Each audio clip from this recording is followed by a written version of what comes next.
Okay. Yetzi Doifen. We're starting a new parak. We're on the top of 40a. Yetzi Doifen. Caesarean. Yetzi Doifen means a birth that came out through the side. It's in Yeshon of Yimetama, Yimetara. Yeah. I just happened to notice the Rosh. I mean, some poison through medication. Right. I think what he means And is it some opened sort up. of. It looks like he's saying the medication. I don't know looks if like that's he's saying what he it caused means. an abortion. I think what Rashi, at least when I read it, I thought it meant that he would put on some sort of ointment that was numb or clean it or something like that. But maybe Rashi, maybe you're right. Maybe there was something that would actually like burn through the skin that would allow the baby to know. I don't know. So we're talking about a cesarean. In Yeshon of Yimetama V'Meitara. There's no days of purity or days of impurity. 14 days normally after the birth of a girl, or the 66 days. That doesn't apply to a woman that gave birth cesarean with the surgery. It's not considered a birth that she would have to bring a sacrifice afterwards.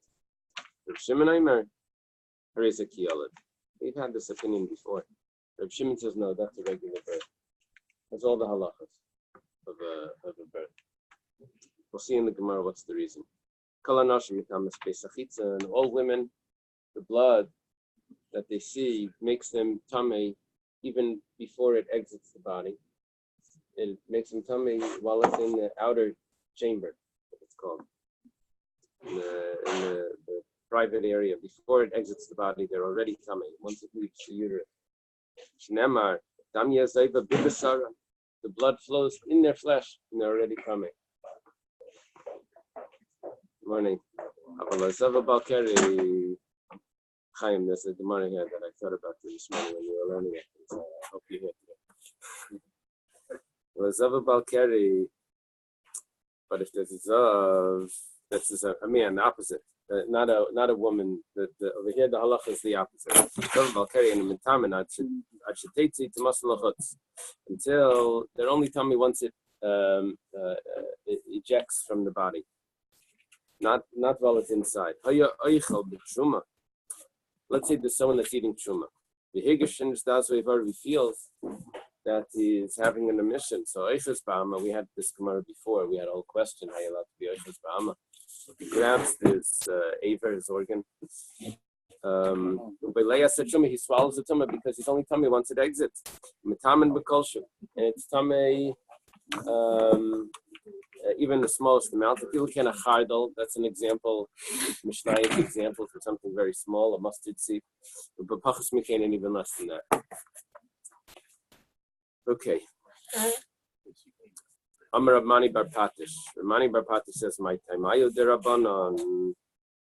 What's the reason of the Rabbanan that they say that a cesarean is not considered a birth? So Amar Kra, the pasuk says, "Ishaki says Revi el dezachar achetel b'makom shimazras."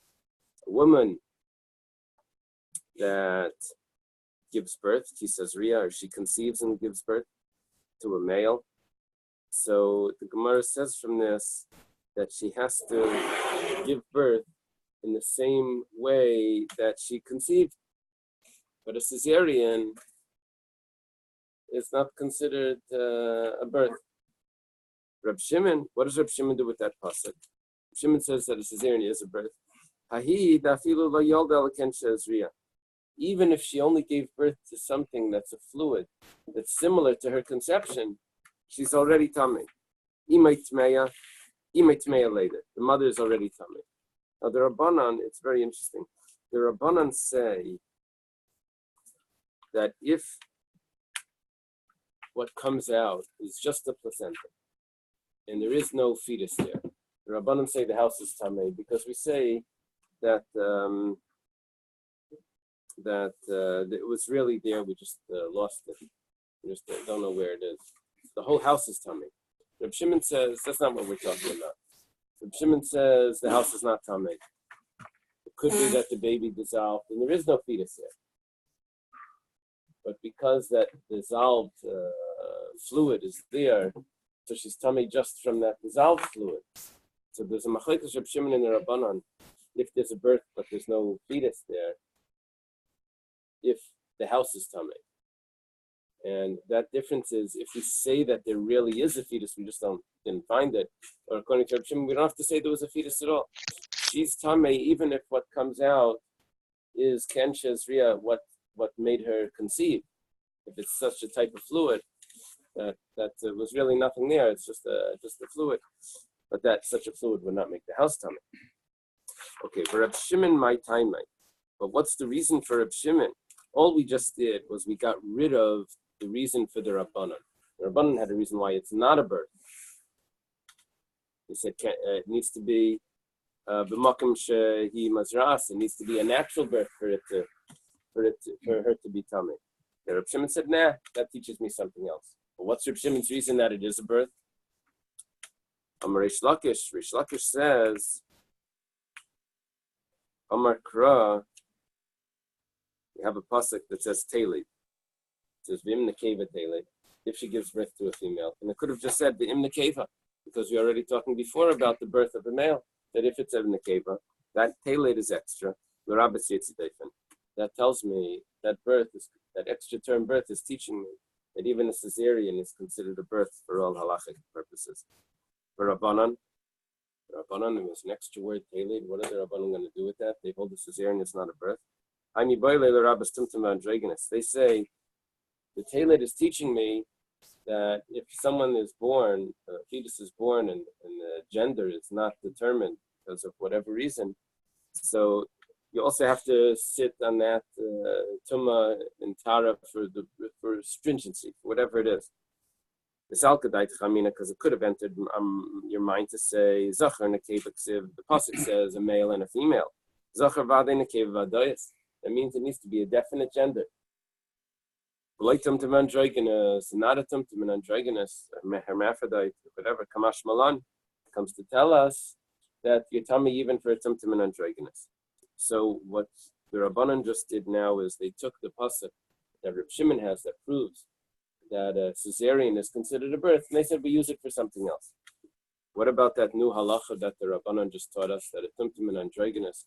Also, if they're born, the mother becomes tamei. It's an undetermined gender. The mother becomes tamei. What does Reb Shimon do with that halacha? How does he know that? Reb Shimon nafkalei midetani bar Levi. That he learns from what Bar Levi taught. Tani Bar Levi was taught in a brisa from Bar Levi. Lebain. Bar Levi? Oh, I don't know. Not you, sure, but me. I don't know. I have to look it up. Okay. Dr. Stein can Google it for me.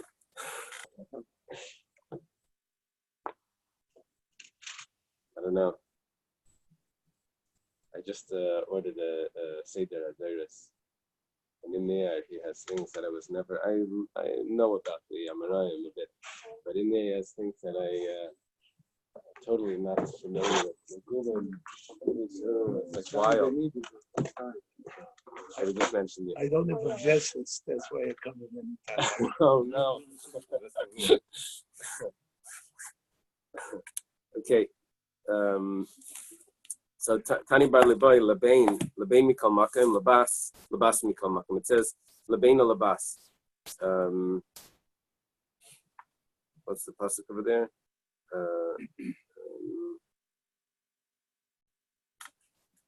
You have the pasuk quoted on the side of your Gemara.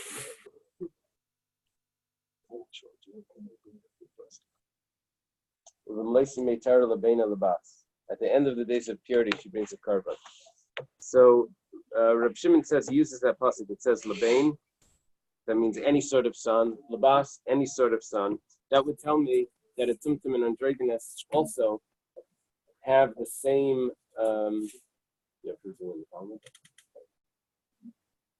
Rabbi Yehuda ben Levi is an Amira of his Bar Levi. He's an Amira of the first generation. Rabbi Yochanan posed questions to him. He transmits in the name of Rabbi Yeshua ben Levi. following Shun's minute in his name, Chizkiah and Shimon Rabbi is in Acha. Amira. How could Reb Shimon of Mishnah? He may have been the brother of Rabbi Yeshua ben Levi. Yehuda ben Levi. Yehuda ben Levi. Yehuda is Bar Levi.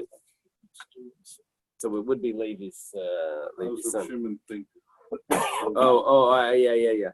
Okay, so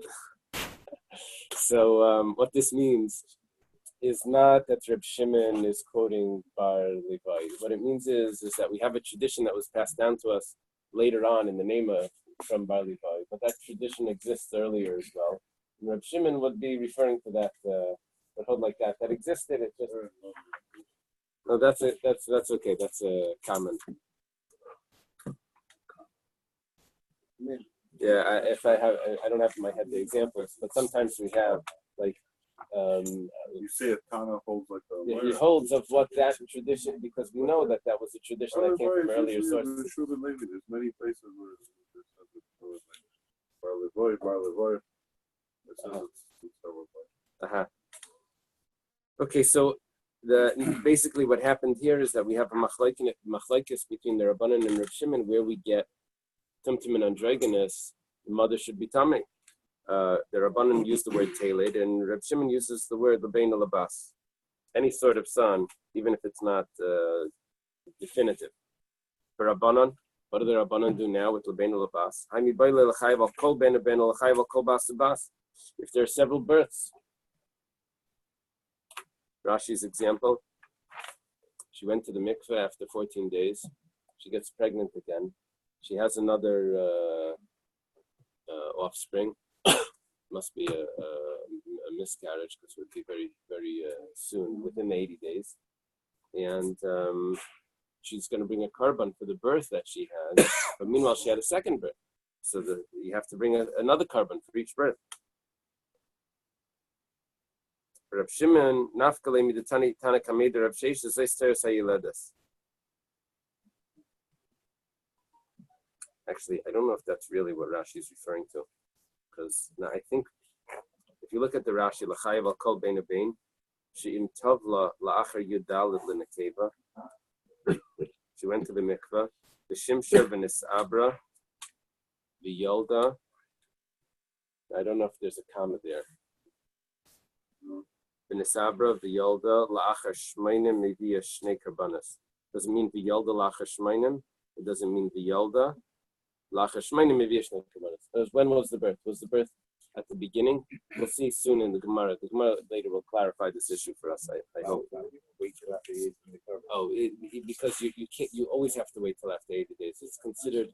You considered a full yom for 80 days. It's just. Yeah, a very long full year. Yes. So, but I'm just asking: is it possible that the Rabbanan would agree that the only chai of one korban, if there was a birth that was right after the? I think the Gemara is going to discuss that shortly. Okay, whatever the case is, you chai of two korbanos. You chai of korbanos for each birth. Reb Shimon naftalei midatana tana kamei Reb Sheshes. How does Reb Shimon know that you chai of korbanos for each birth? The woman has to bring even multiple births. He says, he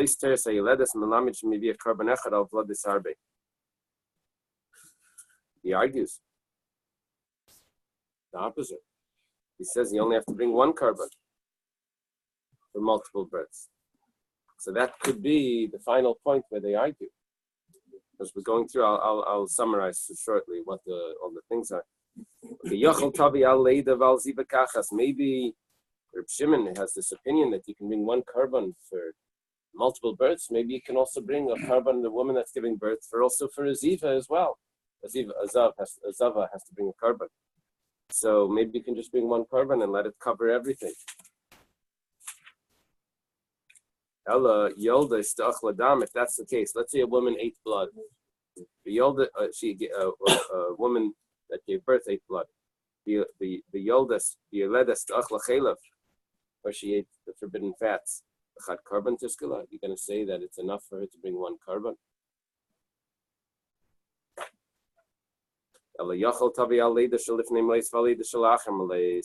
Rather, what the Gemara was saying over there, that it says that maybe we quoted a Bais,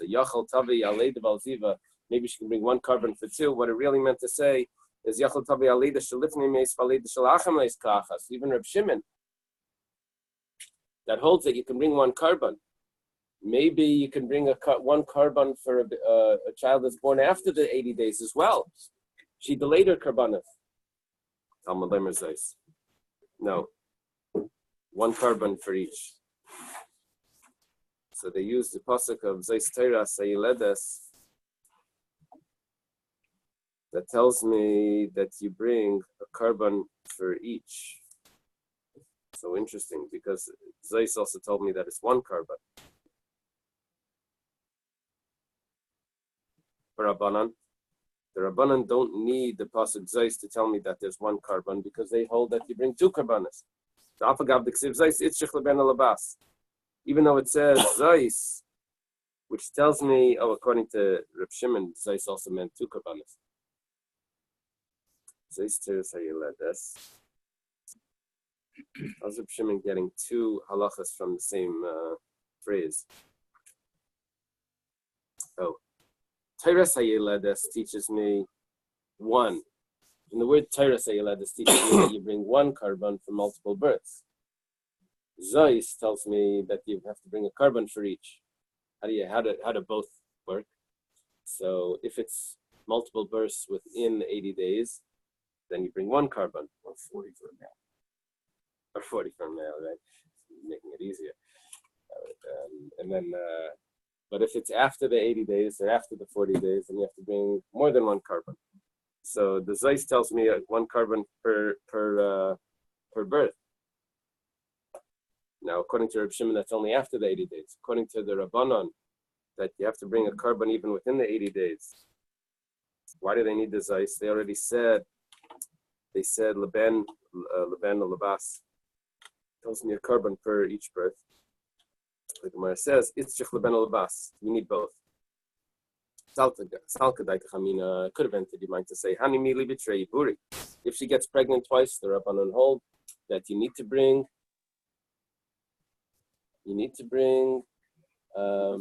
two karbanas. Aval b'chadi bura. But if it's one pregnancy, two children are born from Reb Chia, Yehuda and Chizkiya. They're born 3 months apart. They're twins. Eimer b'chad carbon tiskila. I could think that maybe one carbon is enough. Kamash Malan, you say no, that's what's considered a multiple birth. And even though it's twins, and she has to bring a carbon for each. So that's why they're, according to the Rabbanan, I need Zeis as well. Let me just go over here what just happened. We entered into this because we're discussing if a cesarean is considered a birth. Is that possible? To give birth to kids 3 months? There you go. Yeah, but we don't determine the level. To give birth and then give birth 3 months Well, later. they're twins. The twins? I'll tell you what, if Mashiach comes, they'll be doing half a dozen every day, right? Or something like that. Let's ask the Mashiach. No, that's the thing. It's a simple question. In Tanya, it says that a woman will give birth every day. The Rebbe explains, how can she give birth every day? She's tummy for 7 days. She can't be with her husband. Says no, she's going to conceive. And every day is going to be another baby coming out from the multiple births from one conception, from one relation. Get it, cool.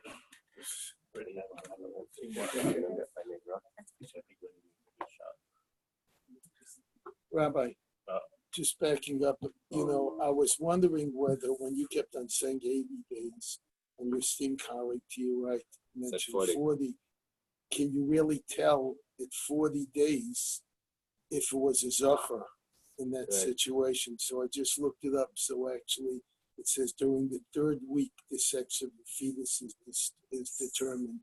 So Mamish works. You can see it. Maybe we can't see it, but the Rabbi could see it. That's what time Mashiach Campbell will figure it out. 87 days. This is the recorded maximum time between twins.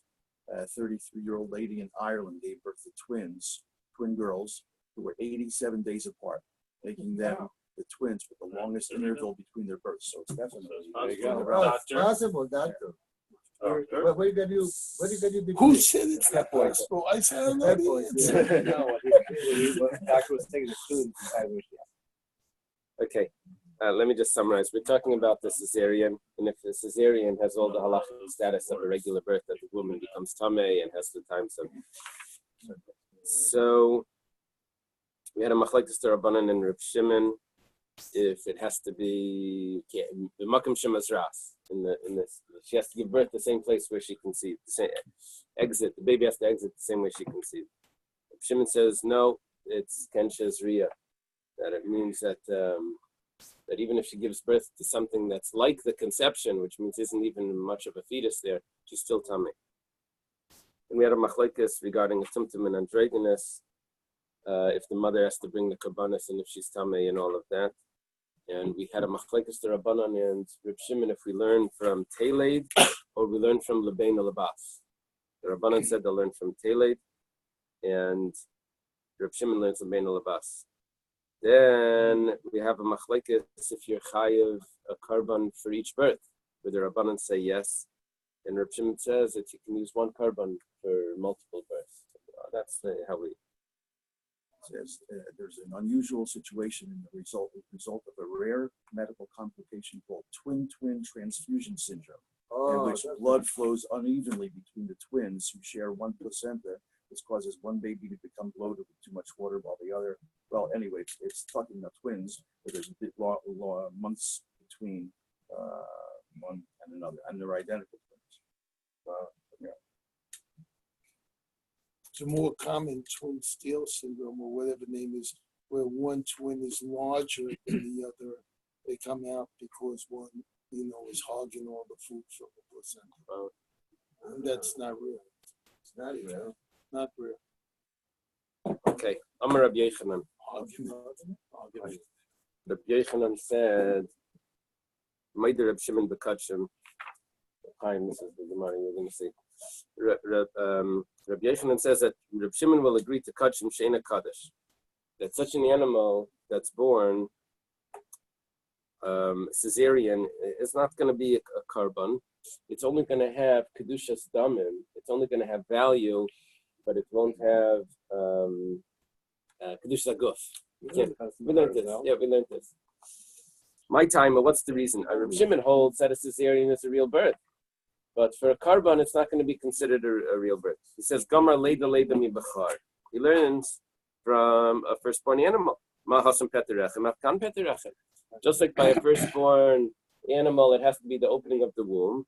Here also, a karban needs to be the opening of her womb. Now, how do we learn that? Because it says we have a pasuk that says that shorei kesav v'yes ki yivaled, and you can't slaughter, you can't bring a sacrifice until it's 8 days old. And we also have a pasuk asher yivaled by the bachar. So it says yivaled. The Argamar calls it leida. We learn a gzeira shava from a bachar. V'ligmar leida mi adam. So why don't we learn from a human, by a person? It also says the yolda zachar. It says also the word leida. It says ma hasam yetzidayfen afkan yetzidayfen. Reb Shimon should say that a regular karban is more similar to a person than it is to a bachar. It says no. Mistabring mi bachar having leila melach. Should have learned from bachar. Shekein imay mi imay. Because by a bachar it says shivas yam yem imay, and by a karban it says shivas yam tachas imay. Sorry, kesaveski shivas yam, right?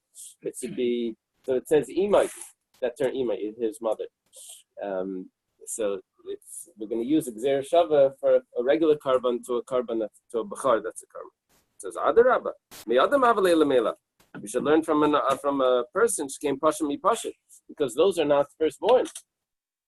Ela mi bachar havaleila mela. If we go back, no, we should learn from a bachar shkein aim behemas kadshim pigel nice v'tamei, because we have 5 similarities between a bachar and the karban. First of all, we have the word aim. Second of all, they're both kachim. Third, fourth, and fifth of all, we have pigel nicer and tamei. The halachas that apply to a karban. If you have the wrong thought, you're going to eat it out of the allotted time, or if you leave it overnight, or if it becomes tamei, all of those halachas apply to a karban and to a bachar. See, they're so similar. If we're going to do a comparison, it should be to them. Mar says, no, no, you should learn from a human, shekain pashat, because a regular karban doesn't need to be it's not a bachar. And by a human is there's no significance. I mean, you have to do a pidyon aben, but we're talking about someone that's not a bachar as well. Zachar, a bachar is only a male, but a karban could be male or female. So it's more similar to the birth of a human than it is to a bachar, which is limited to only a zachar. Kaddish, a bachar is automatically kaddish, but here you have to make it kaddish. And it's not automatically kaddish, just a regular animal. The matana, and a bachar is considered matnas kahuna, the gift to the kainim. This is a regular animal. It's not a matnas kahuna. It's even if you bring it as a sacrifice, it's not matnas kahuna. The owners still eat it. The Gemara says hanach nefishin. Those are more 5 to 4. There's 5 similarities to bachar. It's only 4 similarities to Adam. That's 5 wins. Okay. We didn't have this Gemara in a while, so that's why in Zvach and Menachem we would do this very often. In comparisons, we would say, no, this is more. Okay. Amar Rav Chia Breder Rav Huna Mishmeder Rav Chia, son of Rav Huna, says the name of Rav. I actually looked this up this morning in the Seder Aderes. And it says that Rav Chia Breder Rav Huna is actually a student of Rav and Abaya. But it doesn't really fit on the chart unless I have another Rav Huna. Rav Huna's up here. And Abaya and Rav are down here. For a son to be a student of Rav and Abaya, it would be a little stretch. Okay.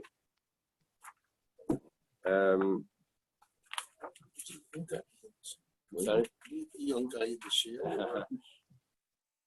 Tanya, the Messiah, Leila, Rabbi Yochanan. I'll bring a raya to Rabbi Yochanan. What are we doing? Bring a raya to Rabbi Yochanan. Well, Rabbi Yochanan just told us a chiddush. That Reb Shimon, that holds a cesarean as a regular birth, doesn't hold so by a karban. He holds that it's invalid. The animal that's born cesarean is going to wear a tag its whole life that it can never be a karban. Follow?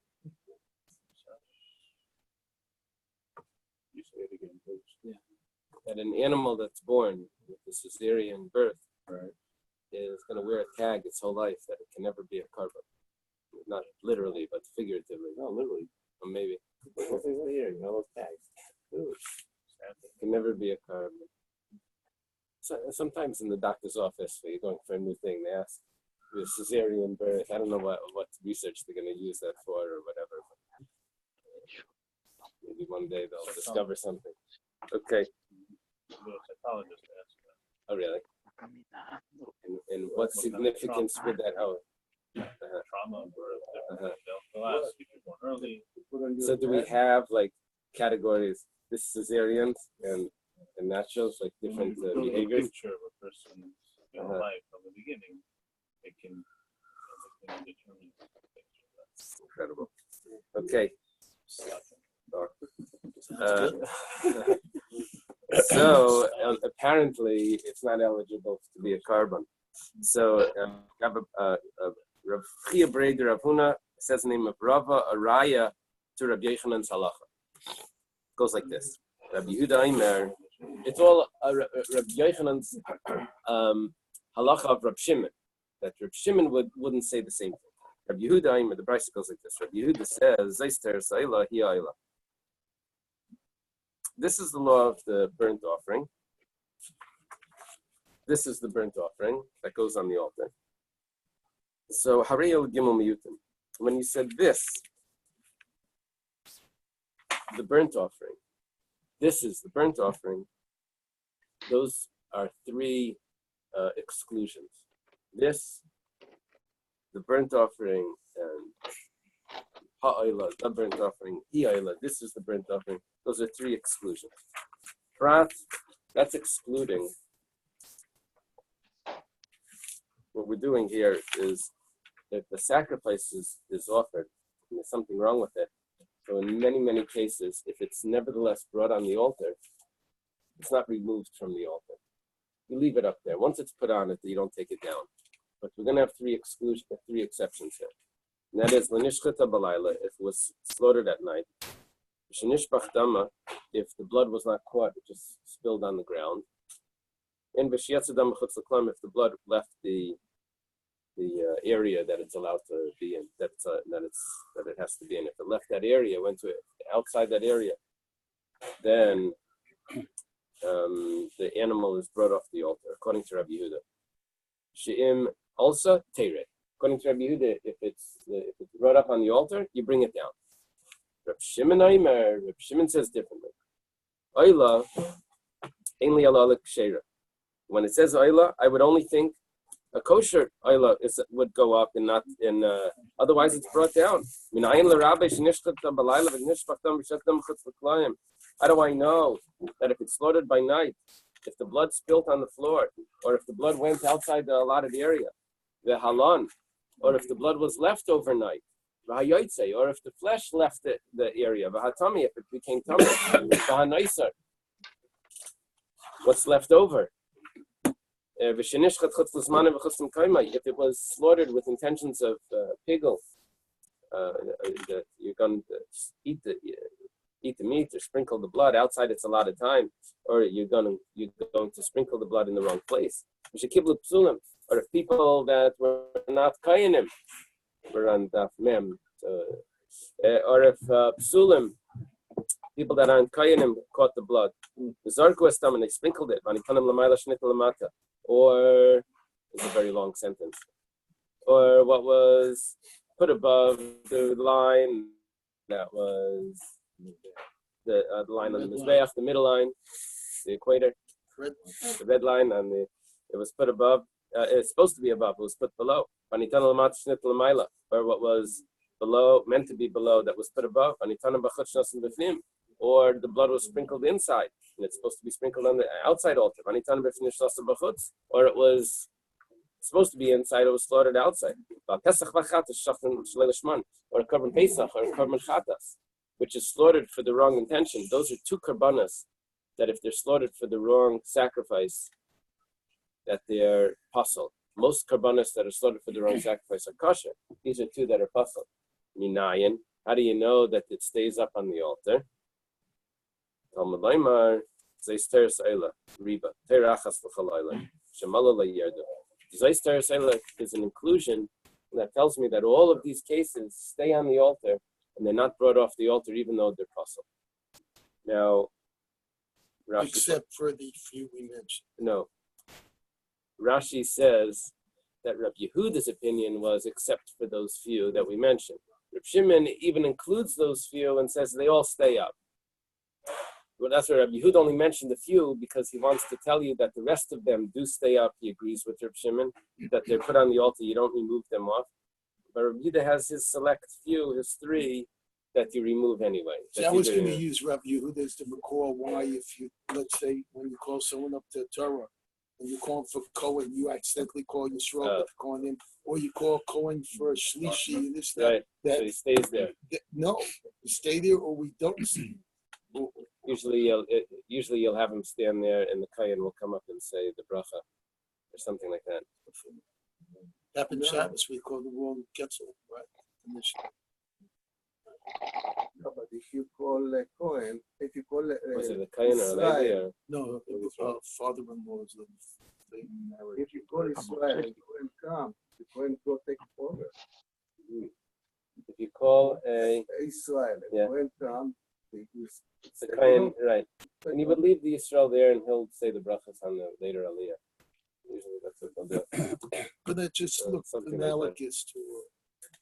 Right, and the idea is the same, that you don't want to shame it. It had some sort of eligibility. It was a korban. You don't shame it by removing it. Remember one time I made this mistake. I was in shul and started to the chazan was saying Chazar Sashatz, and then all of a sudden I hear someone walking up saying, what did the Kainim say when they say the Brach Baruch Atah Hashem Elokeinu Melech Haolam? He starts to say the Brach. I'm like, no. Anyway, so he stops, and then I realized, it's not. It was the middle of regular. It's like a Sunday morning, and it was a Ashkenaz shul. He just went up. It was like so. But really, he was supposed to stay there. He's supposed to stay there. There's not we don't do that. But it's not I shouldn't have said no. That he should have continued. But anyway, I was thinking it was just so out of the ordinary that someone should do that. Maybe he was Sephardic in his last lifetime. No, he was Sephardic. He just didn't. When he came in, he didn't question what type of shul he was in. Okay. So, and we were totally not used to that. Anyway, okay. I'm sorry. My wife and I, when we first married, like almost 40 years ago, got invited to a very frum family. I'm sorry, Friday night. The guy made kiddush, and then he was about to make a motzi. And as we were about to make a motzi, there was no salt there. And he started, no, he's yelling at his wife. And my wife said, the whole thing with covering the challah was not to grasp the challah, but Kelly embarrassed it. Last time I great by just destroy. No. Interesting. I didn't tell him it was you. It wasn't him. I'm not so cool that I know it's not me. He doesn't use salt. I know it was. Yachal Shani Marbe, maybe. Okay, we're talking about sacrifices that go on the altar, that something happens and or that shouldn't have gone up, that you don't take them down. According to Reb Shimon, you leave all of them up. Maybe this will also include the following cases that they're brought up and they shouldn't be brought up, that you don't take them down either. We're going to say, and then that these are the exceptions that you do take down.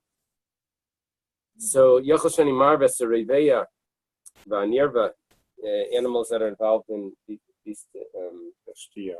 bestiality, Vahamukza, or animals that are designated for idolatry, Vahanevar, or an animal that's actually worshipped, bowed down to. Ve'esnan, it's used as payment for a prostitute. Va'mechir, it's exchanged for a dog. Va'kalayim, or it's a crossbreed. Va'treifa, or it's not, it has an illness that would cause it to die within the year. Yotzei Daifen, or a cesarean. See what's going on here? We just added in one little thing that's going to be a proof to Rabbi Yochanan's concept of what Rabbi Shimon holds. Talmud Leimer Zeus says, no, Zeus, this is an exclusion. You take it off the altar.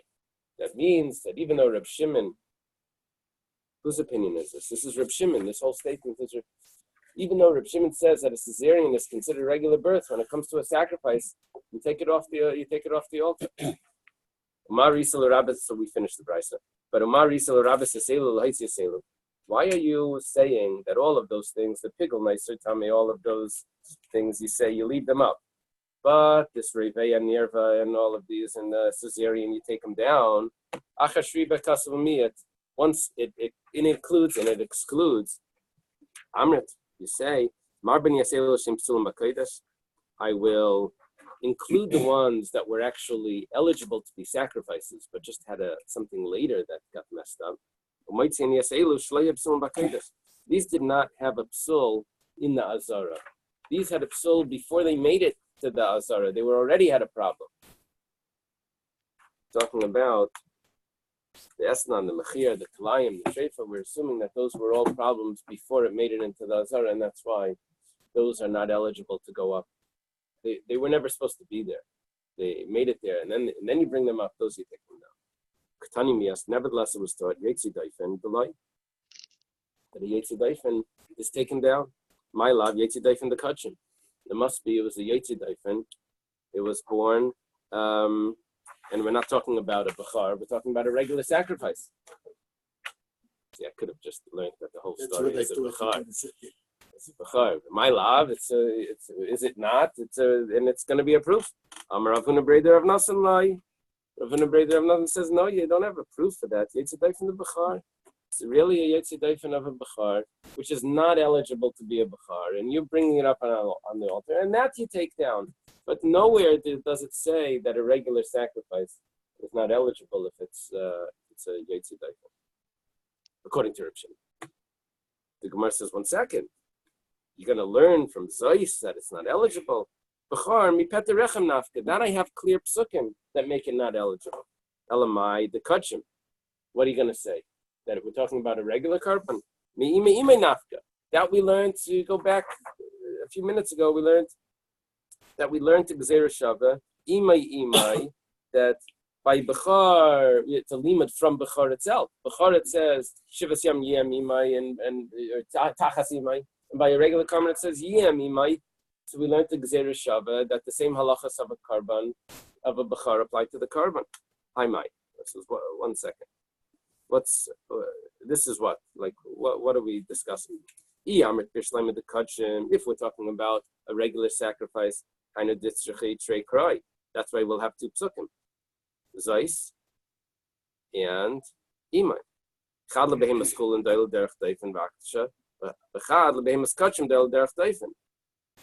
We can have, one was an animal that was chulin, that was born cesarean, and then you were makdish it, you sanctified it. And the other one is that it was really a sacrifice. The mother was a sacrifice, and it gave birth cesarean with a cesarean birth. And now that child has, and I could have thought the kasav blood is kachim bav yasnei tedoshin. Rashi says to take that out, but I could have thought that it becomes holy right then when it's born. And the pasuk says zois. It says no, it's not holy. Eily amrit bechar mi peterechem. Eily amrit bechar. But if you say we're talking about a bechar mi peterechem, that I already have from peterechem. I don't need any other psukim. So it must be that it is a good proof that Reb Shimon would say that any carbon that's born with the cesarean is not eligible. It also makes sense to say that you have this distinction. We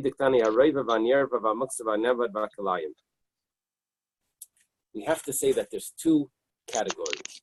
We say that the animals that are involved in bestiality or avodah zarah or crossbreeds, you learn it from Zais that they're not eligible. The first psukim in Vayikra, Rashi quotes the Sifra that has the Sifra that has all of these limudim. Mihasam nafka. Mina behema lahitzia roiva vanirva mina baka lahitzia senevet mina baka mina behema mina baka mina tzayin. You learn from those words that it excludes the bestiality. Lahitzia senevad, one that's worshipped. Mina tzayin lahitzia tzemot, the one that's designated for idolatry, for worship. Mina tzayin lahitzia senegeach. Tzayin excludes an animal that gored a man. Visu kalayim mehachanafka, and kalayim I learned from Zais. Mehasam nafka, I learned it from another place. It says shari kesavayes shar pratla kalayim. It says distinct animals which exclude a crossbreed. Ayes pratla nidma, or ayes we says excludes an animal that's born that's not similar to the mother. Comes out different. It's a goat that gives birth to a like a cow or something. Rather, we do need 2 psukim. Chad lebehemas chulin. One is for chulin, but chad lebehemas kachim. The other one is for kachim, and therefore hachanam yitzchik streikroi. Therefore, we also need 2 psukim, and one would be for chulin that's born yetzi daifen, and the other one would be for kachim that's born yetzi daifen. That both of them are not eligible. So let's leave it over here. Rabbi Roth, you were right. I'm not a rabbi. In this case, you were that even though genetically the sex is determined at 3 weeks, it said you cannot. I looked up. It said you cannot really physically. Okay, thank you.